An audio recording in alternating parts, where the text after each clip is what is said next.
वास्तव में पिछड़े राज्य हैं, उनकी अनदेखी की गई।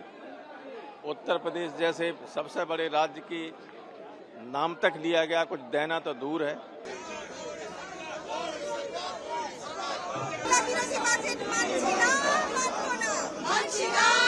हरियाणा के लिए इस बजट में कुछ भी नहीं, झारखंड के लिए इस बजट में कुछ भी नहीं है, पंजाब के लिए इस बजट में कुछ भी नहीं, राजस्थान के लिए कुछ भी नहीं है, उत्तर प्रदेश के लिए कुछ भी नहीं। महाराष्ट्र उत्तर प्रदेश ने आपको चुनाव हरा दिया लोकसभा में, तो आप बजट में उसको कुछ देंगे नहीं।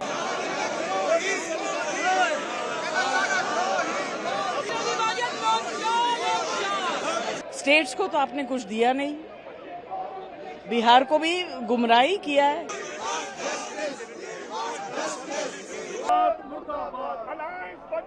इस देश का हर वर्ग निराश हुआ है, मात्र दो व्यक्तियों को छोड़ के, नीतीश कुमार और चंद्रबाबू नायडू।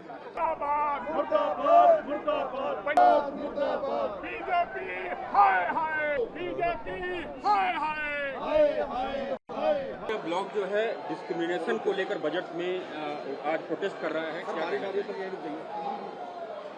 एक तो जो वास्तव में पिछड़े राज्य हैं, उनकी अनदेखी की गई। उत्तर प्रदेश जैसे सबसे बड़े राज्य की नाम तक लिया गया, कुछ देना तो दूर है। केवल प्रधानमंत्री को दे दिया गया झुनझुना और कुछ भी नहीं। और इसके अलावा जो चाहिए लोगों को, सरकार बचाए रखने के लिए कुछ को तो पैसा दे रहे हैं, दूसरों का हिस्सा काट रहे हैं। बहुत ही नाइंसाफी है। देखिए, ये बजट पूरी तरह से सरकार बचाओ बजट है। जनता के लिए इस बजट में कुछ भी नहीं है। सिर्फ सरकार जिन जिन बैसाखियों पर टिकी हुई है, उन राज्यों के लिए इस बजट में कुछ भी नहीं, झारखंड के लिए इस बजट में कुछ भी नहीं है, पंजाब के लिए इस बजट में कुछ भी नहीं, राजस्थान के लिए कुछ भी नहीं है, उत्तर प्रदेश के लिए कुछ भी नहीं। महाराष्ट्र उत्तर प्रदेश ने आपको चुनाव हरा दिया लोकसभा में, तो आप बजट में उसको कुछ देंगे नहीं। कौन सा बदला ले रहे हैं मोदी जी? आप वित्त मंत्री जी कौन सा बदला ले रहे हैं, ये देश को बताएं।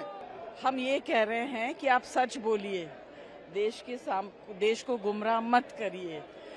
यूथ को जो आपने प्रॉमिस किया है नौकरियों का, जो पहले से लोग वेट कर रहे हैं, क्या उनको भी अकोमोडेट करके किया है या ये अलग से 50,000 है? ये सब बेकार की बात है। How are you going to create these jobs?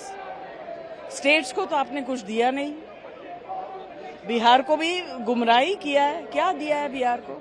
बहुत खुश हो रहे हैं बिहार के लोग। कमाल का बजट इजाद किया गया है, जिसमें लगभग इस देश का हर वर्ग निराश हुआ है, मात्र दो व्यक्तियों को छोड़ के, नीतीश कुमार और चंद्रबाबू नायडू। मैं पूछना चाहता हूं कि वो राज्य जिन्होंने अभूतपूर्व समर्थन भाजपा को दिया, अपने राज्यों की लगभग सारी सीटें दे दी, जैसे कि दिल्ली है, गुजरात है, उड़ीसा है, हिमाचल प्रदेश है, झारखंड, छत्तीसगढ़ है, मध्य प्रदेश है, इन राज्यों को क्या मिला इस बजट में? इन राज्यों को कुछ नहीं मिला।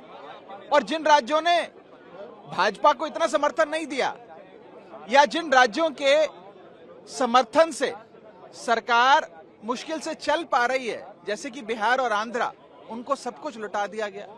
तो इससे तो यही सार मिलता है कि जो राज्य भाजपा को कम वोट देता है, उसे ज्यादा दिया जाएगा। तो आगे के लिए सीख ले लीजिए।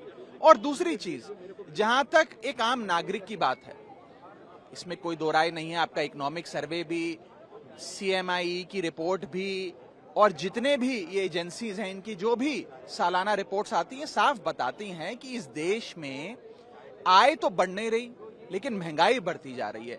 अगर आय महंगाई के अनुसार नहीं बढ़ेगी, तो इस देश का हर नागरिक एक महीने से गरीब होता जा रहा है। और उसके ऊपर निवेश करने वाली जो एक बहुत बड़ी तादाद थी इस देश में, उसको लाचारी के कागार पे लाकर सरकार ने खड़ा कर दिया, जिसमें सबसे बड़ा, मैं कहूंगा, बॉडी ब्लो इस देश के इन्वेस्टर्स को दिया गया है, वो है इंडेक्सेशन की।